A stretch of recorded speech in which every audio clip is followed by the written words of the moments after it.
How's it going, everybody? My name is John, and we are back finally to review King's Disease 3 by Nas. This is the fourth album and the third installment in the King's Disease series that Nas and Hitboy have put together in the 2020s, the other record being Magic, of course. And without further ado, we're going to get into it. This is a 17-track album. We're doing a track-by-track review, so if that's not what you're into, I'm sorry. And without further ado, let's get into it. Album opens up with Ghetto Reporter. And Ghetto Reporter is a fantastic intro for a Nas album. Better intro than KD1 and KD2. And the reason I say that is because the minute you hear that beat and Nas flow on it, you just get all these classic vibes and you get super excited, but at the same time, you have that modern Hitboy sound to it. Nas has some interesting lines on here where he says, argue over KD1, KD2, or Magic, which one go harder when KD3 go harder than all of them, which is like, it's hard to doubt the album when Nas just sounds so confident throughout the album. He has another line on there towards the beginning where he says, times are scary with me dropping album after album like it's a various artist compilation, but it's just me and Hitboy. And it's just like, yeah, damn, because I'm looking at my modern Nas playlist, the 2020 Nas playlist, and I'm over 50 songs in the motherfucker now with the 4 albums. So it's real. But the album's it's Ghetto Reporter, great intro. Moves on to the second track, which is legit, and you immediately start to hear the sample, and the beat kind of goes into this build-up form to eventually where you have the beat switch come in, or it's not even much of a beat switch, it's just the beat building and adding a bunch of elements to it. And Hitboy's production here and Nas's rapping here on this album and on this song, legit, it shows, you know what I mean? It shows the improvement, just the magnum opus that is King's Disease 3 for Nas and Hitboy. You have Nas dropping some great bars in here. NASA without the A at the end, take off on 3. What's the cost of a CD when 1,500 plays is one scale? What's that to 1,500 P's on one scale? It's just like, damn. And it's a great track. That build up, everything about it, you know, it just keeps you entertained all the way through with it. Next track is Thun, and man, besides Ghetto Reporter, as I mentioned, this is probably the other most classic sounding Nas song on the entire album. You have that Queens in the House sample kicking throughout the whole track, and it's great. Thun, and then Nas goes thunderous and later in the song. And the beat does have like a thunderous vibe to it. It's very, I don't know how to describe it. The beat's just ominous, you know, just lurking in the back. He has some bars on here I'm sure you guys have heard about by now where he's talking about the beef with Jay-Z. No beef or rivals. They're playing Ether on Tidal, Jay-Z's streaming service. Brothers can do anything when they decide to. In a Range Rover, dissecting bars from Takeover. Sometimes I text Hova like, brother, this ain't over.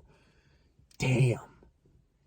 I was listening to this with my friend, and he was like, holy shit, with those bars. And it's a little interesting, too, because there's actually a bar later in the album where I think he is taking shots at Jay-Z, and it is interesting, but for Nas to say that, you know, playing Ether on Tidal, that in the Range Rover, dissecting bars from Takeover. Takeover is my favorite Jay-Z song.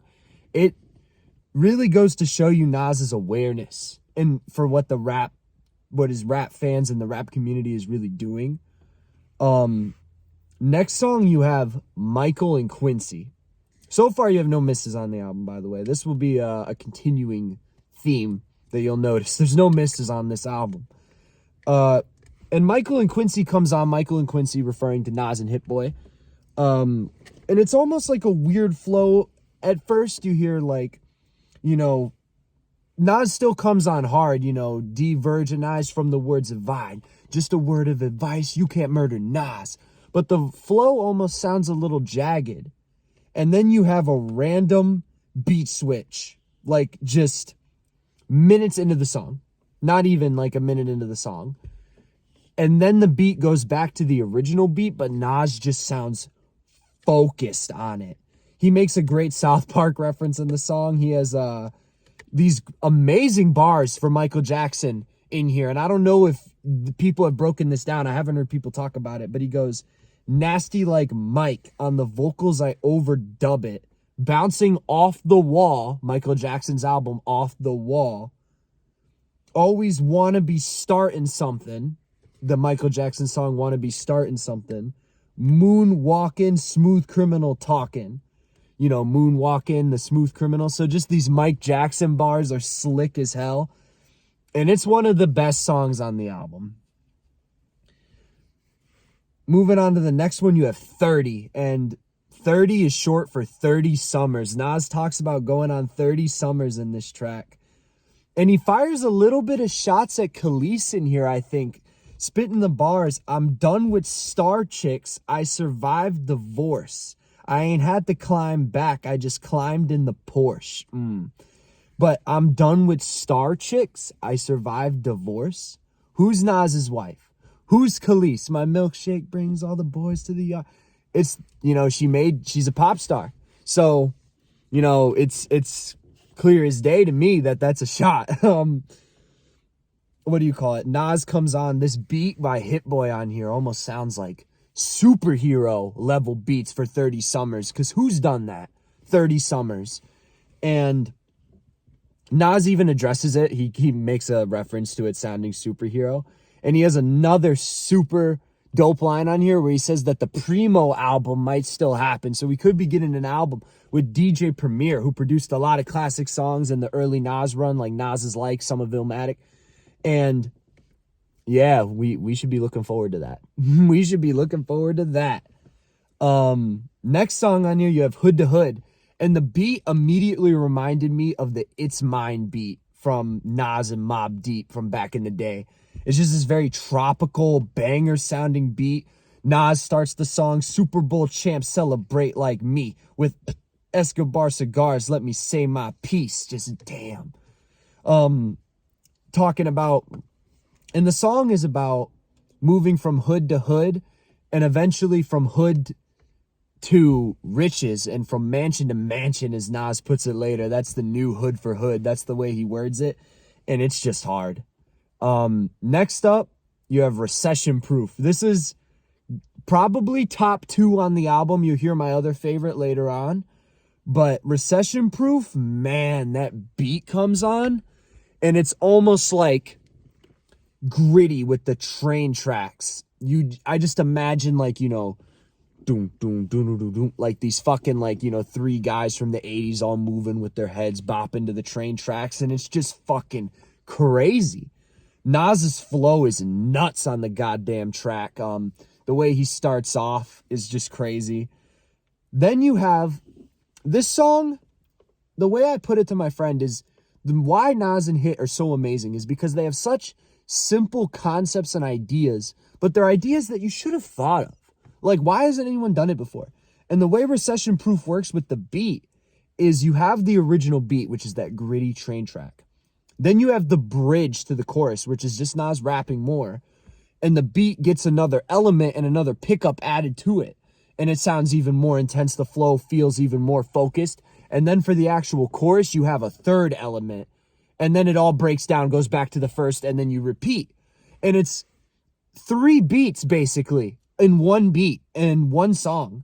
And you're just cycling through them. And it makes the song sound innovative and fresh and just interesting the whole time. And it's a short song at that. It's maybe 3.5 minutes. So it's like, I don't know, Nas and Hitboy just giving us a lot. It goes to show the amount of depth on the album, and it even showed on KD2 and with them dropping Magic, you know, throwing multiple beats on Rare, throwing a multiple beat on Pressure, the opening track, just having all the rest of the album littered with great songs. This album shows that even better than KD2, in my opinion, because not only do you have Nas and Hitboy doing it again, showing their savvy, doing new and innovative technology in rapping, but this time, no features. Nas and Hitboy on their own doing it. And it shows something even more. He has some crazy lines in here. It's a different world with 30 shots that curl, melon popped like John Fitzgerald. with his girl in a drop. If he can get, then anyone can get got. You an easy target. You don't know who's watching. Just he has these other bars in here where it's a gritty song, man. He talks about selling his brother jungle shit while he was sleeping and murdering someone under his mom's window. And it's just a crazy song. And it almost transitions, but really there's just no silence, into Reminisce. And the sample on Reminisce is great. Let's just put that out there. Nas has some interesting lines. When you as high as me, you get highly critiqued. Hopped on a beat purposely sounding like 9-3. None quite like me, so haters can SMD. When they bitter like black licorice, my life's still sweet. That's the line right there. When they bitter like black licorice, my life's still sweet, talking about the haters. And the track is a reminisce, you know, Nas talking about a lot of the olden times in his hood. Mary J. Blige shout out at the end of the song. Some sweet, one of my favorite lines in here. He's got some really good quotables. Like I've seen people talk about this being their favorite track, and I understand why. You have the flow where he talks about the crack cash being his math class, which was a really sick flow. And then you have news is fake. Never thought I'd relate to Tom Brady going for 7 Super Bowls in Tampa Bay. I think that line is referring to Nas talking about his own view on his classic albums, going for his 7th classic album. So that's what I think that is. And then at the end of the song, I almost forgot to mention this. You have the beat switch. There's like a 30-second beat switch where Nas and Hitboy just do a completely different song called Reminisce after doing the first song called Reminisce, which was already great. Next up here, in my opinion, you have kind of the chill part of the album, which is ironic because you have the serious interlude. And I talked to people about this. I tried to figure out who the vocalist on the track. People are saying it might be Mario, which is a, cool guest appearance. The only guest appearance on the whole album, just some background vocals. And it's a love song talking about the serious situations we all go through. It's definitely the chillest song on the album, but it's just beautiful. You have those vocals in the background and it kind of carries through, just gives you a nice little breathing point, because the rest of the album outside of this is really just crack. Like, it is crack for a Nas fan, for rap viewers. So moving on from there, you have I'm on Fire, which is ironically one of the more, like, I wouldn't say chiller songs, but it's definitely not as upfront in your face as you think, with songs like WTF SMH on here, songs like Till My Last Breath on here, and Michael and Quincy and Hood to Hood, Recession Proof, all these songs, right? So you would assume I'm on Fire would be like another banger in your face. It's a little more laid back though, with the I'm on Fire sample ringing throughout the track. Just Nas talking about, after releasing these 4 albums, how great he feels. Really, that's what the song is about. Asking himself, how am I still getting better? Which is interesting because I just seen a post by Hip Hop Numbers on Instagram, and Nas even reposted it, talking about how Nas used more unique words that he's never used before in any other rap record he's ever made in this album and in the other KDs. But there was even more unique words in this album than all the other, like the other 2 King's Diseases that already came out. So Nas is even in rarer form on this album. It's definitely, he has this sick bar, or this sick little scheme where he talks about how many Nas tiers, how many top here, how many not here. Something in the name that's different than theirs, bigging up his own name. He goes, I'm on fire, raps arsonist. And my favorite line in the song, he's on fire, NBA Jam, talking about when you'd make the shots in a row on NBA Jam and your character would be on fire. I remember playing that on the Genesis with my dad. It was a dope reference. So moving on, all these songs are great so far. Once again, we're about 10 songs in now. No misses still. Next one is WTF SMH. My girlfriend doesn't like this song. My best friend doesn't like this song. And I heard somebody in the comments saying, oh, well, in the Nas video, like, oh, what's your favorite track from KD3? I think it was one of Hitboy's posts on Instagram. And somebody was like the second half of WTF SMH. So I'm going to give the first half its flowers because it deserves it. It comes on with this really interesting, unique sounding beat where it's almost like this squeaking, but the banger sound just rings through it. Nas with the WTF SMH OMG. How could you put these pussy ass rappers over me? All they do is cap. All they do is LIE. I don't know what it is with Nas doing these tiny little spelling things like on YKTV. And I know it was in the minority with that because I love that song. It's one of my favorites off KD2. Let's be real. It's top 5 off KD2, I think. And this song is top 5 off this album for me. And it does include the first half. You know, you can't, and I don't think you should discard the first half just because the beat sounds a little interesting. I think it's a grower beat. A lot of you guys might need to just give it a chance. But eventually, we do have the beat switch. And man, like, people can talk about how they don't like the track or the first half, and that's fine. But if anyone says they don't think the second half is some of the best lyricism and one of the best verses Nas has ever done in any rap song ever, then they're lying to you. All they do is LIE. So, he talks about, you know, they cut the tough guy shit when they arrest, come cuff your kids. They give you a criminal record based on where you live. You know, just these really woke bars, you know, talking about the struggles in the black community and everything that they have to go through. He has some slick bars at the end. WTF, SMH, I'm on GO, go. 2023 might just open a casino. Community love providing jobs. Why would you try to come for me? Why you ain't proud of Nas? And when Nas does that, and he has the classic at the end of the song where he ends it with Nas, Nas, Nas, and samples his own name, and it's just powerful.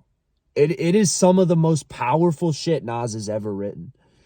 And that's pretty much all I have to say. Oh, one more thing. There's the MC Search shout out in the song with the catalog worth and everything, which is a dope shout out as well. Next song, Once a Man, Twice a Child. And if you're a Nas fan, an old school Nas fan, what you should immediately think of when you see Once a Man, Twice a Child is Second Childhood from Stillmatic. And it was crazy. I just listened to that song recently, and there was a reference, 4016 building. Nas says that in that song, and it was on Magic. And then conveniently, right after Peace and That, he releases Once a Man, Twice a Child. So Nas is always the discography to keep you going back and mixing things up. But the sample is really strong on it. The chorus, strong motherfucker when you're young. I ducked a razor, dumped some punches, even ducked a gun. Nintendo Duck Hunt.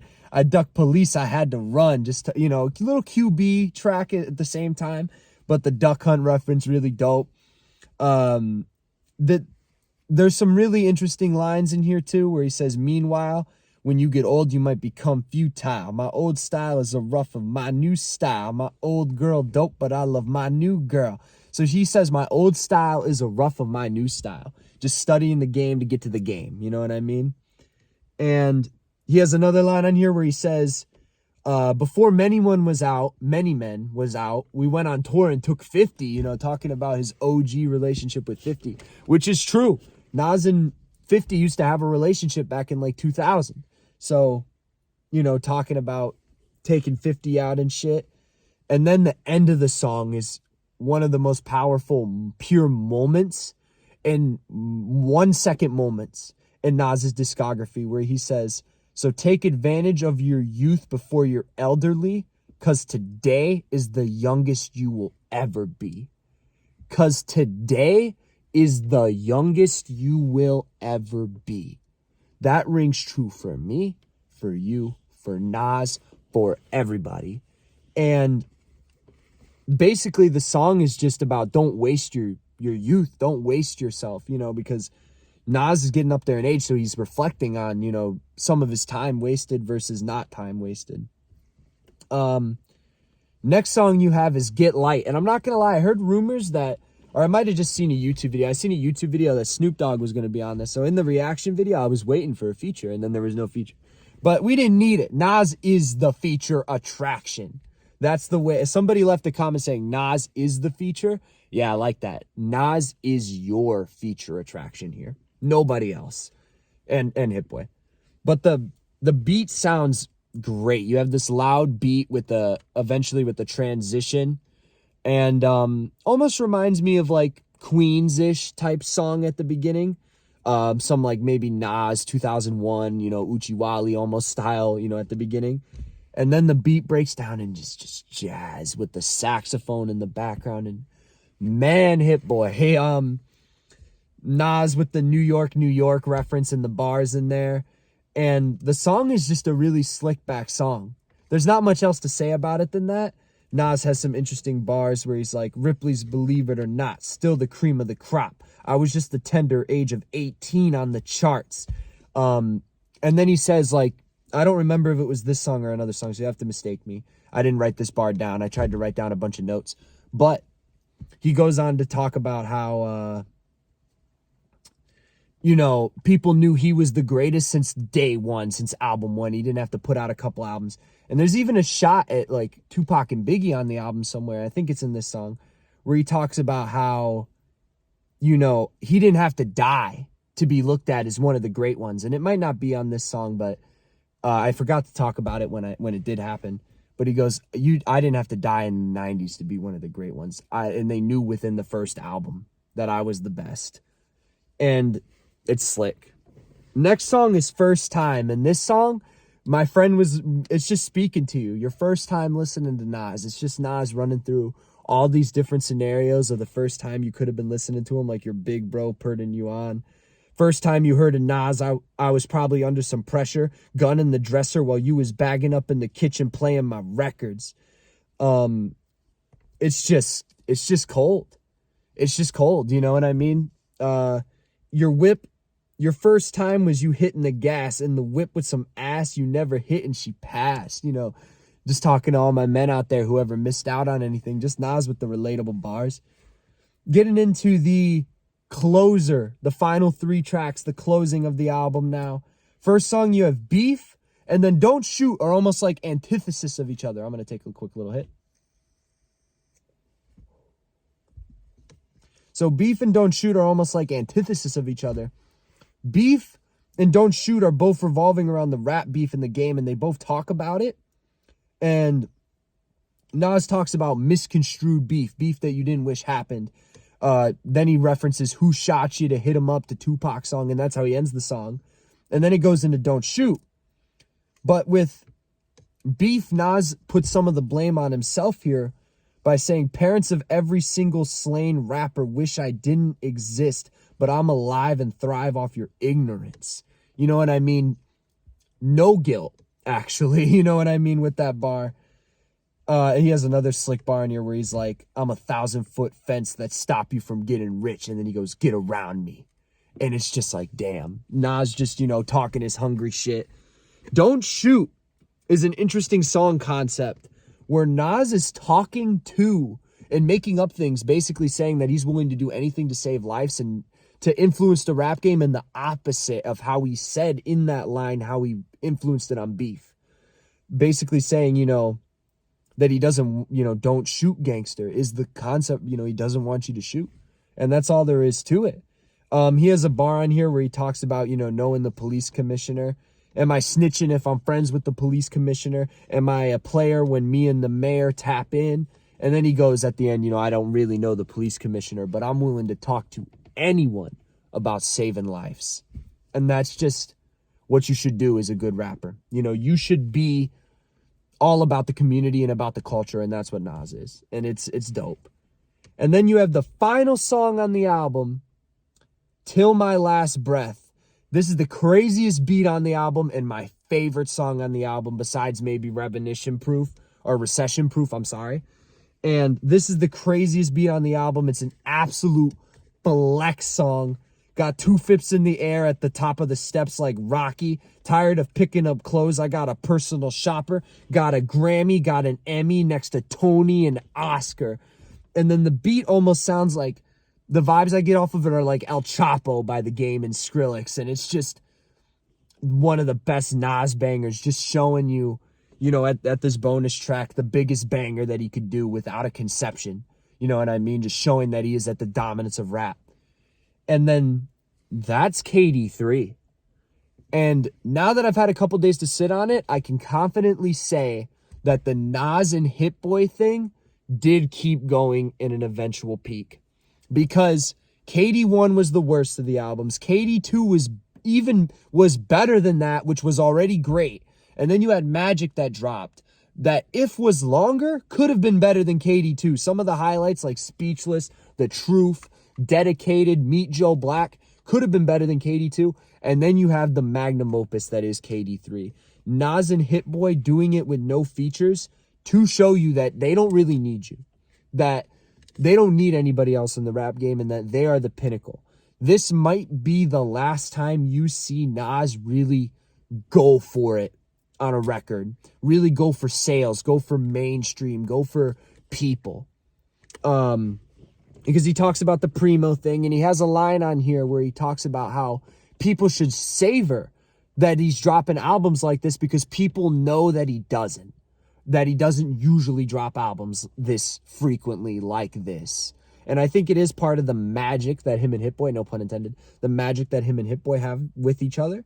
But at the same time, you know, it's the end of the trilogy now, so we might not be getting anything else.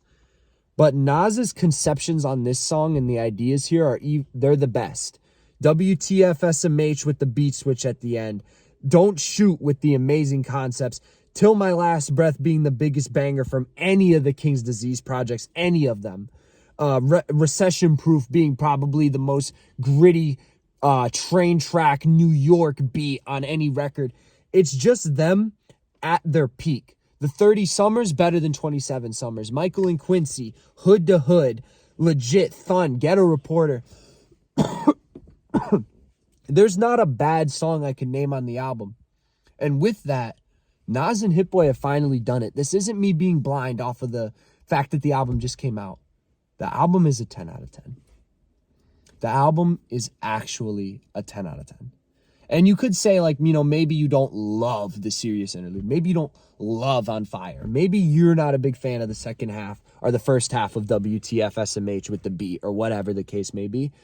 But you cannot deny the consistency on the album. You cannot deny the lyricism on the album. How confident they sound in themselves on the album gives you even more faith. But without further ado, I'm going to end the video. It's getting long. 30 minutes to review the album. Hope you all enjoyed my breakdown. I hope you enjoyed the record as much as I did. I loved it. And I will see you all later and talk to you in the next one. Make sure you leave a like and subscribe if you enjoyed. Peace out.